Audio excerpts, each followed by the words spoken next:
Hello friends, welcome to Telugu audio story. మీరు కనుక ఛానల్ని ఫస్ట్ టైం చూస్తున్నట్లయితే ఛానల్ సబ్స్క్రైబ్ చేయండి, లైక్ చేయండి. అలాగే ఈ స్టోరీపై మీ వాల్యుబుల్ ఒపీనియన్ని కమెంట్ రూపంలో తెలియజేయండి. ఇక కథలోకి వెళ్దామా? చెల్లి నీవెవరో పార్ట్ 30 చూసే ముందు పార్ట్ 29 చూడండి. లింక్ డిస్క్రిప్షన్లో ఇవ్వడం జరిగింది.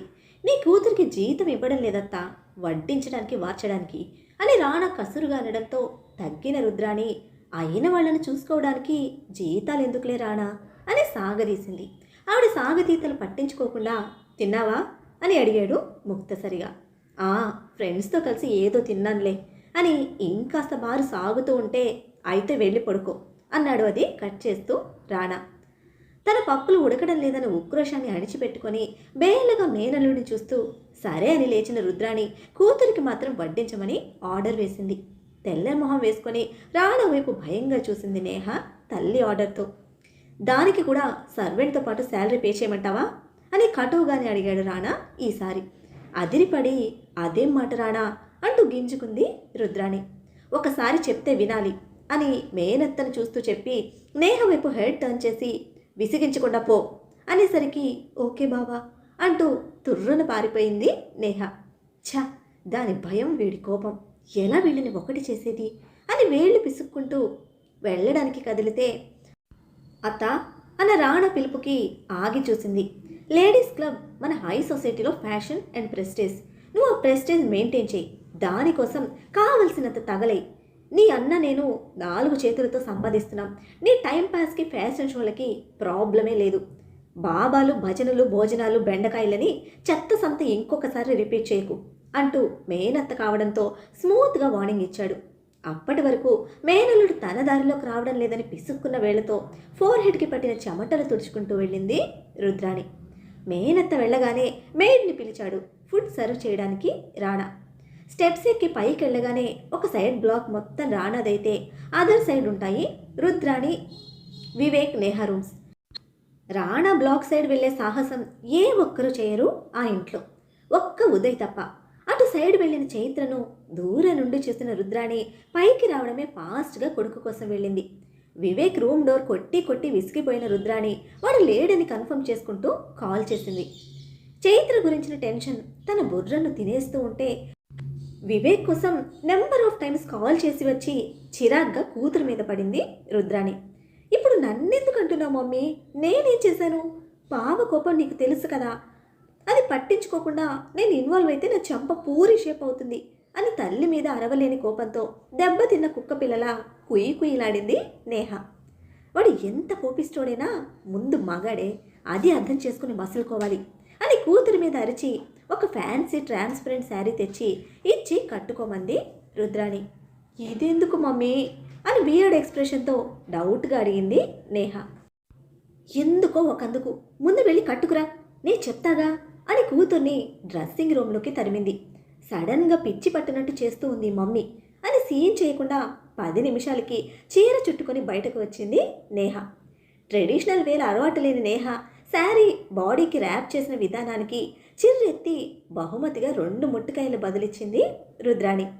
ఎందుకు మమ్మీ ప్రతిదీ పాయింట్అవుట్ చేస్తావు అని విసుక్కుంటున్న కూతురి ఆడతనం కళ్ళకు కట్టినట్టు కనిపించేలా చీర కట్టిన రుద్రాణిని ఎందుకు అని అడగడంతో తన ఫుల్ ఫ్రేమ్ మిర్రర్లో చూసుకున్న నేహ సిగ్గుతో ముడుచుకుపోయింది. ఈ సిగ్గేదో నీ బావ రూమ్కి వెళ్ళిపడు, అడిగినా అరిచినా నువ్వంటే నాకు ఇష్టం, నిన్ను వదిలి బ్రతకలేనని నీ మనసులో ఉన్నది చెప్పే. ఉడుకు రక్తం ముందు కోప్పడ్డా నీ అందంతో ఊరించి బెడ్ మీదకి లాగు, ఇక నీ బావతో నీ పెళ్ళైపోతుంది అని మగాడిని బుట్టలో వేసుకునే ట్రిక్స్ 4 చెవుల్లో నూరిపోసి రాణా మీదకి ప్రయోగించి ముందుకు తోసింది. రాణా యాంగ్రీ ఫేస్ గుర్తొచ్చి ఈ నైట్ నాకు మార్చరీ కన్ఫర్మ్ అనుకుంటూనే తల్లి సపోర్టుతో ధైర్యం చేయడానికి స్టెప్ తీసుకుంది నేహ. డిన్నర్ ఫినిష్ చేసుకొని డైరెక్ట్గా చైత్ర రూమ్కి వచ్చి డోర్ నాక్ చేశాడు రాణా. ఓపెన్ చేసిన చైత్ర షోల్డర్ మీద లక్కీ ఉంటే వాడిని నిద్రపుచ్చుతూ ఉన్న తన కళ్ళు మాత్రం ఎర్రగా ఉన్నాయి. నిద్రపోయాడా అని అడుగుతూ లోపలికి వచ్చి డోర్ క్లోజ్ చేస్తూ ఉంటే టక్కున తలెత్తి చూశాడు లక్కీ. వాడు చూడడంతో క్లోజ్ చేస్తున్న డోర్ పట్టుకొని చైత్రని చూశాడు రాణా. ఆన్సర్ ఇవ్వాల్సిన అవసరం లేదన్నట్టు ఉంది తన చూపు. అమ్మా, ఈ పెద్ద మనిషి మన రూమ్లో ఏం చేస్తున్నాడు అని అడుగుతూ తల్లిని చూసిన లక్కీ ఇది మన రూమ్ అని నువ్వు చెప్పావు కదా అన్నాడు డౌట్గా. ఎస్ లక్కీ, ఇది మన రూమే అని వాడికి స్ట్రెస్ చేస్తూ చెబుతూ ఎందుకు వచ్చారు అన్నట్టు రాణాను చూసింది చైత్ర. దొంగ మొహంది, లాక్ చేసేసింది అని ఇన్నర్ వేసుకుంటూ తినేసేలా చైత్రను చూసి నా రూమ్ లాక్ అయింది, నీ రూమ్ నుంచి వెళ్ళాలి అని అందుకే వచ్చాను అంటూ బ్యాక్ డోర్ ఓపెన్ చేసుకొని బయటకు వెళ్ళాడు Rana. How is it possible అని ఇద్దరూ డౌట్ పడుతూ రాణా వెనకే బయటకు వచ్చారు. అది బాల్కనీ అనుకున్న వాళ్ళకి ఓపెన్ గ్రీన్ లాన్ కనిపిస్తూ ఉంటే కళ్ళు నోరు తెరిచి ఆశ్చర్యంలో స్టక్ అయ్యారు అమ్మ కొడుకులిద్దరూ. ఓపెన్ రూఫ్, గ్రీన్ లాన్ మధ్యలో తన బెడ్రూమ్ అంతా స్విమ్మింగ్ పూల్, దాని చుట్టూ మార్బుల్స్, మధ్యలో ప్లేస్ చేసిన చిన్ని ఇండోర్ ప్లాంట్స్, ఆ పక్కనే వుడెన్ పిల్లర్స్తో డిజైన్ చేసిన sitting area, 3 seater sitting with bed and cushions. లాన్ను డివైడ్ చేస్తున్న వాకింగ్ ట్రాక్కి సెకండ్ సైడ్ మినీ జిమ్ ఏరియాతో అట్రాక్టివ్గా ప్లెజెంట్ క్లైమేట్తో రిలాక్స్గా ఉంది. ఇప్పుడు తనకి ఇచ్చిన బెడ్రూమ్ తన ఇల్లంతా ఉంది అనుకుంటే దానికి త్రిబుల్ ఉన్న ఓపెన్ రూఫ్ లాన్కి కనెక్ట్ అయిన ఇద్దరిని కాసేపు చూసి నవ్వుకుంటూ తన రూమ్కి వెళ్ళాడు రాణా. అమ్మా సూపర్ ఉంది కదా అంటూ దానికి కంప్లీట్గా అట్రాక్ట్ అయిన లక్కీ, ఇక్కడ నేను ఆడుకోవచ్చా అని అడిగాడు. మనది కాదు కదా అన్న డౌట్తో. మనకి ఉండడానికి రూమ్ ఇచ్చారు, దీని గురించి నాకు తెలీదు అని చెప్పేసరికి డల్లయ్య ముఖం చిన్నగా చేసుకున్నాడు లక్కీ. దీనికి బలుపు మామూలుగా లేదు, ఆ గేర్ తగ్గించాలంటే నేను డోస్ పెంచాలి అని అనుకుంటూ సీరియస్గా డోర్ క్లోజ్ చేసుకున్నాడు రాణా. ఈరోజు మనం వెళ్ళిన పార్క్ బాగుంది కదా అని అంటే అన్న వాడితో వీక్లీ వన్స్ అక్కడికి వెళ్దామని చెప్తూ డల్ అయిన వాడి మూడ్ డైవర్ట్ చేస్తూ లోపలికి వచ్చిన చైత్ర డోర్ క్లోజ్ చేసి లక్కీని నిద్రపుచ్చే పనిలో పడింది. బాడీ మొత్తం బాహాటంగా కనిపించే చీరలో ముస్తాబైన నేహ మళ్ళీ ఓసారి తన సోకు చెక్ చేసుకొని రాణా రూమ్ డోర్ తట్టింది. ఆ టైంలో తన రూమ్కి వర్కర్స్ తప్ప ఎవ్వరూ రారు కనుక రాణా సెన్సార్తో లాక్ ఓపెన్ చేస్తే లోపలికి వచ్చింది నేహ. రూమ్లో ఉన్న ల్యాప్టాప్లో వర్క్ చేసుకుంటున్న రాణా వచ్చింది నేహ అని ముందుగా సెన్స్ చేయలేదు.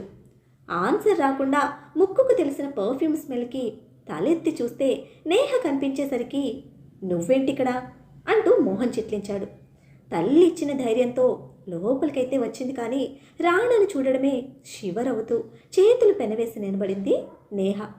Noodle strap, heart shape blouse, transparent శారీలో కొలతలు ఎక్స్పోజ్ చేస్తూ కోరిక పుట్టించేలా ఉంది నేహ డ్రెస్సింగ్. ఫియర్తో ఫింగర్స్ నలుపుకుంటూ కామ్గా నిలబడ్డ నేహను పైనుంచి కింద వరకు చూస్తూ ఏయ్ అడిగేది నిన్నే, ఆన్సర్ చెప్పు అని కసరడంతో అమ్మ పంపించింది అని తడబడుతూ ఓపెన్ అయింది నేహ. ఇంటి పిల్ల అని కాదు, చిన్నప్పటి నుండి తనతో పెరిగిన పిల్ల. తన క్యారెక్టర్ రాణాకు బాగా తెలుసు. మేనత్త మాట రాగానే తన ఎమోషన్ కంట్రోల్ చేస్తూ నేహ దగ్గరికి వచ్చి ఎందుకు పంపించింది అని నార్మల్ వాయిస్లో ఆరా అడిగాడు. బావాలు అడిగితే ఏం చెప్పాలి, ఏం చేయాలి అని చాలని చెప్పింది రుద్రాణి.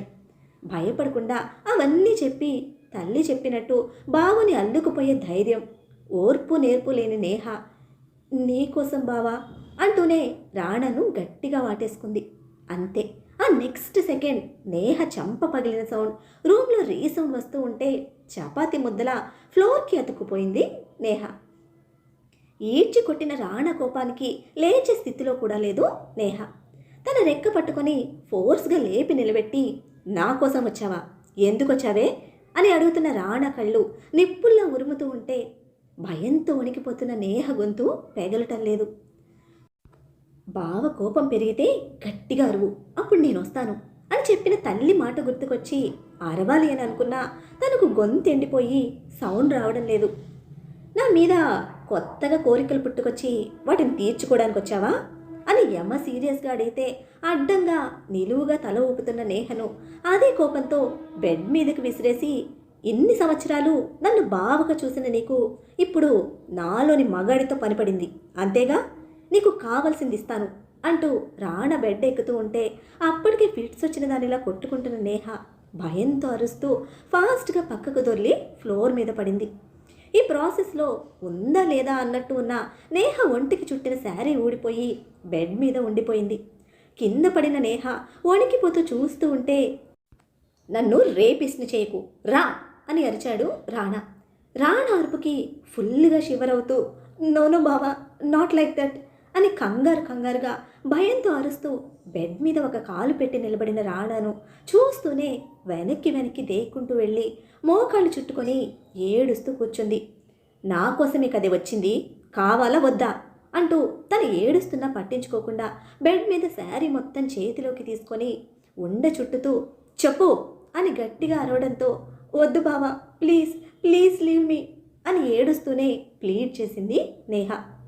అమ్మ పర్మిషన్తోనే వచ్చావు కదే, కమిట్ అయిన ప్రాబ్లం ఏం లేదు, దా అని సైకోలా షౌట్ చేస్తూ చుట్టిన శారీని నేహ మొహం మీదకి విసిరేశాడు రాణా.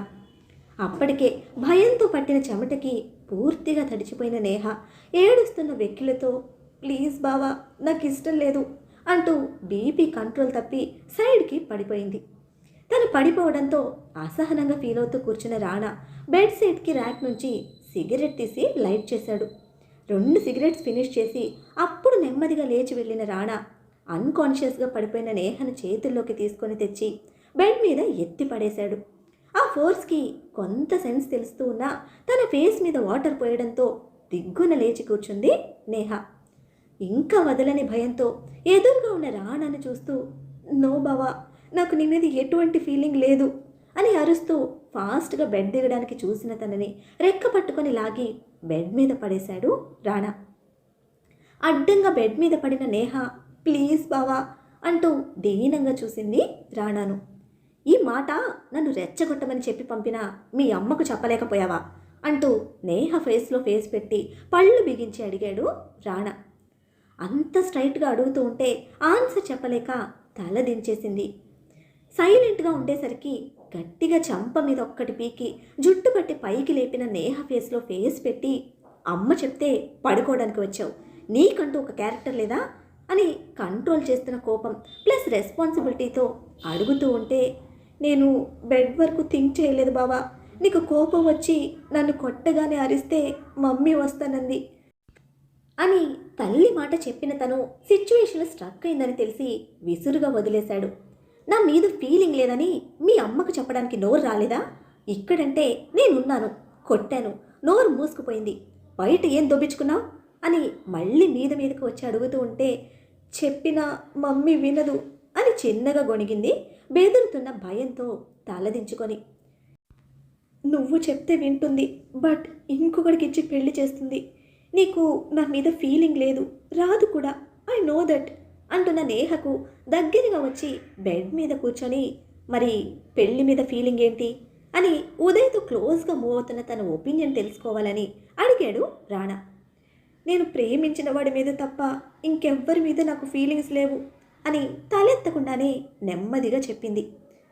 ప్రేమ అని ఓపెన్ అవ్వడంతో, లుక్ ఎట్ మీ అని సాఫ్ట్గా అడగడంతో రాణాను చూసింది. ఎవడివాడు అని అడిగాడు రాణా సూటిగా తననే చూస్తూ. మనంత రిచ్ కాదు, మమ్మీకి తెలిసినా నో చెప్తుంది, అందుకే నేను సైలెంట్గా ఉన్నాను అంది వెక్కుతూ.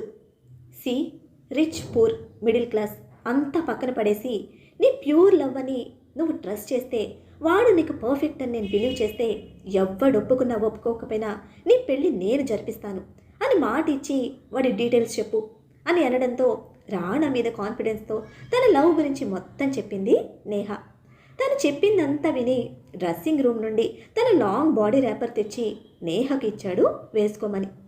నా రూమ్కి వెళ్తాను బావా అంది అది అందుకుంటూ. వద్దు, ఈ నైట్ నా రూమ్లోనే పడుకో, బట్ అక్కడ అని బెడ్కి ఆపోజిట్ సైడ్లో ఉన్న కౌచ్ చూపించాడు రాణా. మరి మమ్మీ అని రాణా ఉండమనడంతో కన్ఫ్యూజ్ అయ్యి అడిగితే, రేపు మార్నింగ్ వచ్చి అడుగుతుంది, బావ పెళ్లికి ఒప్పుకున్నాడని చెప్పు అంటూనే బయటకు వెళ్తున్న రాణా వెనక్కి తిరిగి చిన్న స్మైల్తో ఆశ్చర్యంగా చూస్తున్న నేహని, ఒప్పుకున్నాను కదా అని అడగడంతో, హాహా ఓ ఒప్పుకున్నావు అని రిలాక్స్ ఫీల్తో రాణాకి థ్యాంక్స్ చెప్పింది. ఇంట్లో ఉండి మీ మమ్మీకి బలవకుండా రేపటి నుండి ఆఫీస్కి స్టార్ట్ అవ్వు అని ఆర్డర్ వేసినట్టే చెప్పి బ్యాక్ డోర్ దగ్గరకు వేసి వెళ్ళిపోయాడు రాణా. అడగకుండానే ఆఫర్ ఇవ్వడంతో డబుల్ హ్యాపీ అయింది నేహ.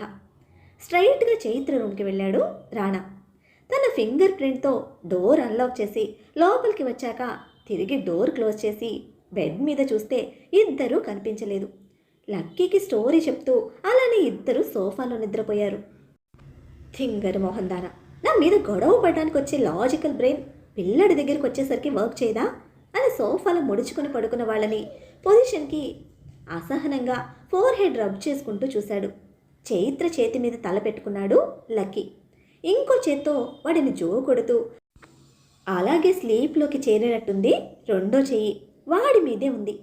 ఒకరిని కదిలిస్తే రెండో వాళ్ళు కూడా లేచేలా ఉన్న వాళ్ళ పొజిషన్కి సింగిల్ కౌచ్లో కూర్చొని కాసేపు అలానే చూశాడు రాణా. ఇలాగే వదిలేస్తే మార్నింగ్కి కాళ్ళు చేతులు పట్టేస్తాయి. ఈ కంగారు మొహం దానికి ప్రాపర్గా పడుకోవడం కూడా తెలీదు, యాపిల్ గాడిని పడుకోబెట్టడమూ తెలీదు అని ఇక ఉండబట్టలేక స్లీప్లో ఉన్న వారిని బెడ్ మీదకి చేర్చాలని తిట్టుకుంటూ లేచాడు. చాలా కేర్ఫుల్గా ఫస్ట్ లక్కీ మీద ఉన్న చైత్ర చేతిని తప్పించాడు.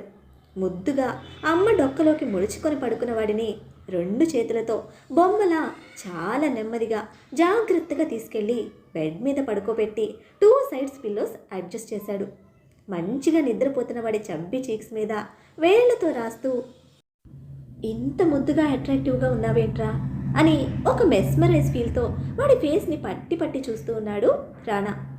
నువ్వు పుట్టడానికి కారణం ఎవడో కానీ వాడు సో అన్లక్కీ నిన్ను మిస్ చేసుకున్నందుకు. But I'm not like that, miss చేయను నిన్ను అని చాలా స్లోగా వాడి బుజ్జి చేతిని తీసి తన చెంప మీద పెట్టుకొని వాడి టచ్ ఫీల్ అవుతూ కళ్ళు మూసుకున్నాడు. వెన్న కన్నా సాఫ్ట్గా స్మూత్గా కోమలంగా ఉన్న ఆ లేత చర్మ స్పర్శను ఫీల్ అవుతున్న రాణా గుండెల్లో ఇది అని చెప్పలేని ఒక ఉద్వేగం, గుండె వేగం మందగించిన ఒక వాత్సల్య భావనతో బలంగా లాంగ్ బ్రీత్ తీసుకుంటూ కళ్ళు తెరిచిన రాణా కళ్ళలో తడి. తనకు సరిగా తెలియడం లేదు కానీ ఆ క్షణం ఒక బిడ్డ స్పర్శను మొదటిసారి అనుభూతి చెందుతున్న ఒక తండ్రి గుండె విద్వేగానికి తక్కువేమీ కాదు ఆ ఫీల్. ఇంతలా అట్రాక్ట్ చేస్తున్నావేంట్రా అని స్లోగా వాడి చీక్స్ మీద అంటనట్టు ముద్దు పెట్టి, నువ్వు మాల్లో కొట్టినప్పుడే సెన్స్ చేశానురా, నా రూమ్కి వచ్చింది నువ్వేనని. అమ్మ తర్వాత నన్ను జో కొట్టిన సెకండ్ క్యాండిడేట్వి నువ్వే. నీ ఏజ్కి ఇదంతా ఓవర్గా లేదురా అని నవ్వుకుంటూ I love you my Apple baby, నా లైఫ్లో you are the 4th one. వాళ్ళ ముగ్గురి తర్వాత నీకే ఐ లవ్ యూ చెప్తున్నా, ఇది ఫిక్స్ అయిపో అని వాడి చిట్టి చిట్టి వేళ్ల మీద చిన్నగా ముద్దులు పెట్టి మీ అమ్మని సెట్ చేస్తాను, నువ్వు ఇక్కడే బజ్జో అంటూ బెడ్ మీద ప్రెషర్ ఇవ్వకుండా చాలా కేర్ఫుల్గా కిందకి దిగి వాడికి బ్లాంకెట్ అడ్జస్ట్ చేసి చైత్ర దగ్గరికి వచ్చాడు. నైట్ డ్రెస్లో ఉంది చైత్ర పాప. నిండు చందమామకి ఏ మాత్రం తక్కువ లేదన్నట్టున్న తన ఫేస్ చూస్తూ సోఫా దగ్గర నీల్ డౌన్ అయ్యాడు రాణా. నన్ను కంప్లీట్గా డిస్టర్బ్ చేసి ఎందుకు పనికి రాకుండా నేల నాకిచ్చి ఎంత చక్కగా నిద్రపోతున్నావే కంగారు. నీ ఆస్కర్ పర్ఫార్మెన్స్కి పడిపోయాను అనుకున్నావు కదా, రేపు మార్నింగ్ నీ ఒరిజినల్ పర్ఫార్మెన్స్ చూస్తా అంటూ ఒక కన్నింగ్ స్మైల్తో డీప్ స్లీప్లో ఒత్తిగిలి పడుకున్న తన్ని చాలా అంటే చాలా స్లోగా కేర్ఫుల్గా స్ట్రైట్గా అడ్జస్ట్ చేసి తన ఫేస్ చూశాడు. తన స్లీప్లో ఏమాత్రం డిస్టర్బెన్స్ లేదు. డీప్ స్లీప్లో ఉన్న తన కంఫర్ట్కి నువ్వు ఎంత కోఆపరేట్ అని ఎక్స్పెక్ట్ చేయలేదు అని పంటి కింద పెదవిని బిగించి కేర్ఫుల్గా చైత్ర టీషర్ట్ నెమ్మదిగా పైకి తీశాడు. బెడ్ లైట్ వెలుతుల్లో నిమ్మపండు రంగులో నిగనిగలాడుతున్న పల్చటి పొట్ట మధ్యలో శృంగార సంతకం చేయమని ఊరిస్తున్న నాభిని చూస్తూనే పెదవులు చప్పరిస్తూ ముందుకు వంగాడు రాణా. మరి ఇప్పుడు చైత్ర నెలవంక నడుముపై రాణా తన అధర సంతకం చేస్తాడా? అసలు రాణా మనసులో ఉన్నదేమిటి? నేహతో పెళ్లికి ఒప్పుకున్నట్టుగా చెప్పి ఏం చేయబోతున్నాడు? నేహ ప్రేమించింది ఎవరిని? ఉదయ్ మనసులో ఏముందో రాణాకి తెలుస్తుందా? రుద్రాణి ఏం చేయబోతోంది? నేహ రాణాల నిర్ణయం రుద్రాణి ప్రతాప్ వర్మకు చెప్పనుందా? అసలు ఏం జరగబోతోంది తెలుసుకోవాలంటే నెక్స్ట్ ఎపిసోడ్ని ఫాలో చేయండి. అలానే ఈ ఎపిసోడ్ని లైక్ చేయడం మాత్రం మర్చిపోకండి. Bye friends.